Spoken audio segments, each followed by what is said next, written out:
Brand stories എന്ന് പറഞ്ഞ business magazine തുടങ്ങുന്നത്. കേരളത്തിൽ ഒരുപാട് മാഗസീൻസ് ഉണ്ട്. അവരൊന്നെങ്കിൽ മലയാളത്തിലാണ്.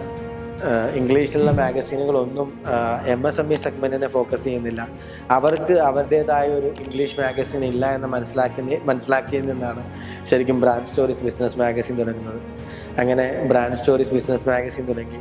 ഇന്ന് കേരളത്തിലെ ഏറ്റവും വലിയ ഇൻഫ്ലുവൻസേഴ്സ് സമ്മിറ്റ്, ഏറ്റവും ആദ്യത്തെ ട്രേഡേഴ്സ് കോൺക്ലേവ്, ഏറ്റവും ആദ്യമായി ഇൻഫ്ലുവൻസേഴ്സ് കോൺക്ലേവ്, മികച്ച ബിസിനസ് കോൺക്ലേവ്, ഇതിൻ്റെയൊക്കെ ഒരു രീതി മാറ്റുന്നതിൽ ബ്രാൻഡ് സ്റ്റോറീസ് ഒരുപാട് മുന്നിലേക്ക് പോയി. ആ രീതിയിൽ ബ്രാൻഡ് സ്റ്റോറീസ് ഇന്ന് കേരളത്തിൽ ഒരുപാട് ആളുകളുടെ കഥ പറയുന്ന ഒരു സ്ഥാപനമാണ്. അതുകൂടാതെ തന്നെ ഒരുപാട് ബ്രാൻഡുകളുടെ തുടക്കം നമ്മളിലൂടെയായിരുന്നു. അവരൊക്കെ ഇന്ന് ഒരുപാട് വലിയ രീതിയിൽ എത്താൻ ബ്രാൻഡ് സ്റ്റോറീസിൻ്റെ പോഡ്കാസ്റ്റിങ്ങിലൂടെ അല്ലെങ്കിൽ ടേണിംഗ് പോയിന്റ് പോഡ്കാസ്റ്റിങ്ങിലൂടെയും ബ്രാൻഡ് സ്റ്റോറീസിലൂടെ ഞങ്ങൾക്ക് സാധിച്ചു.